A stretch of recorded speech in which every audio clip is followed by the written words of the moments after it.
Bienvenue au making-of de Sans Dessin. Pourquoi un making-of? Pourquoi un making-of? Parce que j'ai dit à Mike, fais un making-of.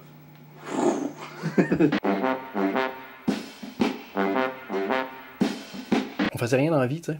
On avait des jobs poches, puis on s'est dit, hey, qu'est-ce qu'on veut faire dans la vie pour de vrai, tu sais? Comme crise un peu de la trentaine que tout le monde passe à travers. Fait qu'on s'est dit, ben, on veut faire des films dans la vie pour de vrai. Fait qu'on s'est dit, ben, OK. Est-ce qu'on applique à Sodec et Téléfilm Canada pour essayer d'avoir de l'argent? Non. Parce qu'on avait déjà essayé, puis non. On veut le faire, on va le faire là, tout de suite. Là. On va prendre nos sous, on va le faire comme on veut, à notre rythme, puis ça donnera ce que ça donnera au bout de la ligne. Mais on voulait pas attendre après personne pour faire ça. Là. Innocemment, on se disait, ben, ce film-là va montrer à tout le monde qu'on est capable de faire un long. Fait que ce film-là allait devenir la carte de visite pour nous autres. Fait que c'est un peu pour ça qu'on voulait faire un long. Esti de plan de retard. Pour vrai, là, j'étais assis à la bol en train de lire mon livre de film, Leonard Maltin, puis je suis tombé sur le résumé des Frighteners de Peter Jackson. Puis je dis, ouais, on préfère l'idée d'un gars qui vit avec un fantôme, comme dans le film Frighteners. En général, quand il est arrivé avec l'idée, oui, j'ai trouvé ça cool, puis j'ai tout de suite embarqué dans go, on le fait, on est capable, puis ça fait longtemps qu'on fait des films. Il est temps qu'on se lance dans quelque chose de plus gros. Par la suite, on a appelé les deux Eric, membres de Dead Cat Film, pour leur demander si ça leur tentait d'embarquer avec nous dans cette aventure-là pour faire un long métrage. Ils ont accepté, puis de là après ça a découlé des meetings pour développer l'histoire. Grossièrement, on élaborait l'histoire, on se rencontrait une fois par semaine autour de la table et on parlait du projet où on était rendu, puis de semaine en semaine, ça se contredisait, ça devenait de plus en plus précis. Fait que c'était juste un brainstorming constant. Puis Steve, vu que c'était un bum qui avait pas de job, il mettait en mots toutes les idées qu'on délirait, puis il enlignait ça plus correctement. Parce que c'était un peu dans tous les sens, surtout quand Saint-Jacques est là, mais bon. Moi, je suis celui qui sort des idées niaiseuses. Steve aussi sort des idées niaiseuses, mais là, on essaie de trouver avec cette idée niaiseuse-là quelque chose qui fait que ça va être drôle ou que la scène va être fun. Puis, Caro, au bout de la ligne, va dire, ah, ça c'est vraiment un cave, là. Puis là, des fois, on a passé genre 10 minutes à arriver avec une affaire bien niaiseuse, puis ça marche pas, t'sais. Disons que Caroline est dure à convaincre, des fois. Faut vraiment que t'aies un bon point parce qu'elle aime ce qu'elle aime, puis elle aime pas ce qu'elle aime pas. Caro, c'est le filtre, un peu, si tu veux.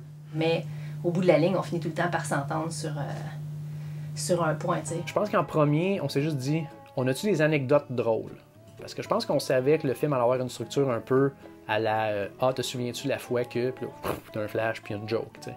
Fait qu'on a mis plein de jokes à la table, dont la fille qui bouche les toilettes, le gars qui se fait exposer en tant qu'homosexuel devant ses parents. Tout ça, c'est toutes des anecdotes qu'on a pitchées sur la table. Puis à partir de ça, on s'est mis à les lier à certains personnages. Puis de là est né le personnage de Bob, qui n'était pas là à l'origine. Donc, une anecdote a amené un personnage, des trucs comme ça. C'était plus qu'organique, là. C'était désorganisé. On savait pas que ça allait devenir une comédie romantique, si on peut dire. On n'avait aucune idée, là. Mais à un moment donné, ça devient ça par défaut, parce que tu dis, il y a un fantôme qui revient aider son soi-même. Bon, il va l'aider comment? Ben, parce qu'il n'y a pas de job. Bon, mais là, tu fais quoi? Tu fais l'histoire d'un fantôme qui aide un gars à se trouver une job? Tu sais, et où l'intérêt? Fait que là, à un moment donné, c'est comme, OK, ben, faut qu'il se pogne une blonde, parce qu'il est loser. C'est comme, faut qu'il se pogne une blonde, cool. Fait que là, ça devient une comédie romantique, man. Ça devient un gars qu'il faut qu'il charme une fille, puis la fille veut pas. T'sais. C'est la matrice de toutes les comédies romantiques. Quand on écrivait Sans Dessin, on s'est dit, on se barre pas.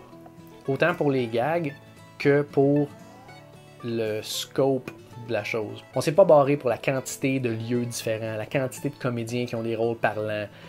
Écoute, on avait une scène qui était supposée de se passer sur le Titanic, OK? On l'a écrit, puis elle est restée dedans jusqu'à la dernière minute. On a une scène de combat avec des matraques. Ouais, mais on sait pas se battre avec des matraques. C'est pas grave.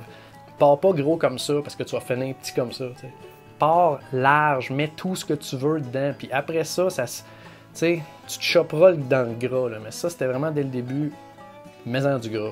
C'est bon, du gras. Grossièrement, la plupart des choses qu'on voit dans le film, c'est un peu relié à nous, à notre expérience ou de l'expérience de quelqu'un qu'on connaît. Paul, il prend des sons partout avec son laptop pour faire de la musique. Mais je fais vraiment ça, là. Je fais un petit peu de musique à la maison, puis j'aime ça prendre des sons de n'importe quoi, là, puis fait que c'est vraiment quelque chose que je fais. Au niveau des ressemblances avec les personnages, ben moi, j'ai le côté hyperactif de Coriandre. Danser dans le salon, chanter, ça c'est moi.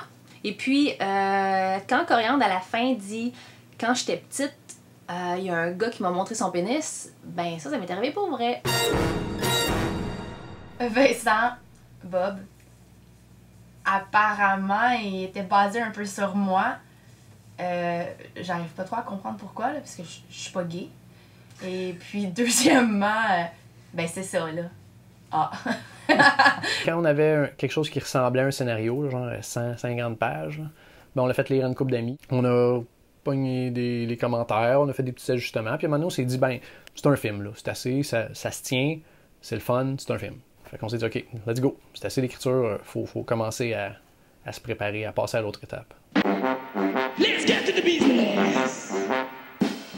Quand le scénario a commencé à prendre forme, puis qu'on a vu comment le personnage de Coriandre était, je pense que ça a été unanime avec tout le monde que c'est moi qui allais jouer le rôle. J'avais le goût de le faire. De un, il me ressemble beaucoup. Coriandre, c'est une bine, puis moi, je suis une bine. Coriandre Pinchot, Caroline Labrèche. Une bine. C'est pas compliqué. Pour le personnage de Paul, je pense que c'était assez évident que c'est Steve qui allait le jouer. Parce que je pense pas qu'on aurait trouvé personne qui aurait voulu jouer ce rôle-là à tous les jours de tournage pendant 1 an de temps. Parce qu'à l'époque, on pensait que ça allait prendre 1 an à tourner. Donc on se dit, il y a personne qui va vouloir faire un rôle pendant 1 an puis d'être là tout le temps, à tous les jours de tournage, là. Puis il y a personne d'autre dans notre cercle d'amis immédiat qui était game de faire ça, puis qui était moins pas bon que moi. Genre, tu sais, comme, on aurait pu mettre Saint-Jacques dans le rôle de Paul, mais Saint-Jacques est plus pas bon que moi. Fait qu'on l'a pas pris. Il y avait quand même d'autres rôles assez principaux, comme Martine, etc. Puis on a décidé de faire des auditions pour vrai. On s'est pris un local, puis on a fait venir du monde. Alors, se transforme, tes hormones changent, puis paf! On a appris comme il faut, on s'est renseigné, puis on a appris que n'importe qui fait partie de l'Union des artistes, même si c'est un stagiaire, doit être payé. Puis tu dis, OK, c'est pas grave, on va le payer. Mais c'est parce qu'il y a une autre règle qui dit que du moment que tu payes un comédien UDA, ben tout le monde sur le plateau doit être payé. Même moi, qui n'ai pas comédien UDA, soudainement, je dois me payer. Moi, ça. Je dois payer Caroline, je dois payer tout le monde avec un salaire de permissionnaire de l'Union. Hein? Si tu prends ça en considération, ça fait augmenter ton budget malade, là. Le film aurait coûté comme 300 000 $. Ça aurait été niaiseux. Fait qu'on a été obligé de rappeler tous ces gens-là qu'on avait considérés pour des gros rôles, puis leur dire, je m'excuse, on a appris qu'on pouvait pas te prendre gratuitement. Puis là, eux étaient fâchés d'apprendre ça, nous on était fâchés, mais on a tous appris quelque chose pendant ces journées-là, puis on a pris la décision de faire le film entre amis seulement, amis et connaissances de connaissances, mais d'avoir personne qui faisait partie d'aucune union, pour être safe. Sans ce pouvoir-là, il te reste quoi? Ok, t'es bon avec tes matraques, mais n'importe quel esti de nerd de sous-sol est bon avec des matraques ou des épées ou des costumes de troll ou whatever! On a auditionné plusieurs personnes pour le rôle de Martine, puis quand on a vu Julie faire l'audition, on s'est dit, bon, ben, regarde, c'est notre Martine, c'est pas compliqué, là, tu sais. Merci pour le... Je pense que c'était bien que le personnage de Martine soit joué par Julie parce que justement, elle faisait partie de notre cercle d'amis. Pas depuis super longtemps, mais quand même, c'était la blonde à Simon depuis un bout, puis on la connaissait, puis tout ça. Fait que je pense que ça m'a mis, moi, plus en confiance de jouer avec elle que de dire de pogner une fille qu'on connaît pas, puis là, il faut que je joue comme le gars qui tripe sur elle, puis bon, à un moment donné, il faut que je donne un bec, puis on a des niaiseries à faire, puis tout ça.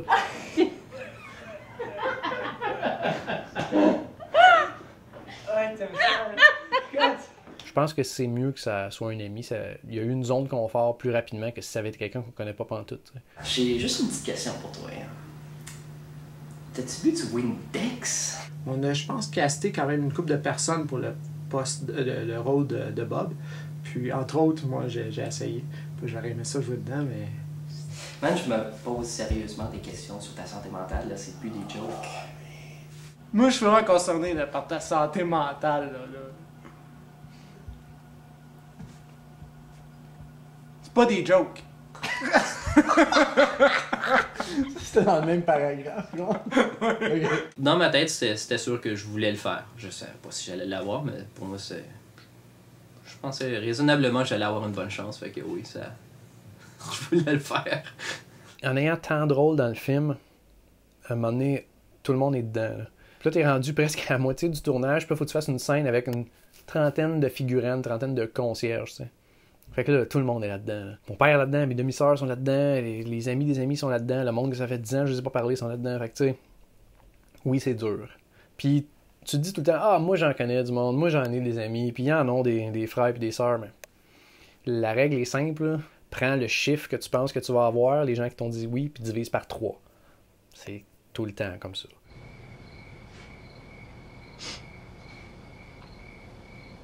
Le budget de départ, je pense que c'était le compte d'épargne de Caroline Labrèche.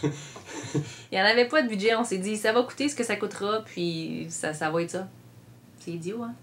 Puis finalement, ça a coûté 15 000, tu sais. Fait que c'était plus long que ce qui était anticipé, mais le cash n'a pas grimpé tant que ça, tu sais. Pour un long métrage, c'est des peanuts, là. Sérieux, c'est vraiment rien. Hein.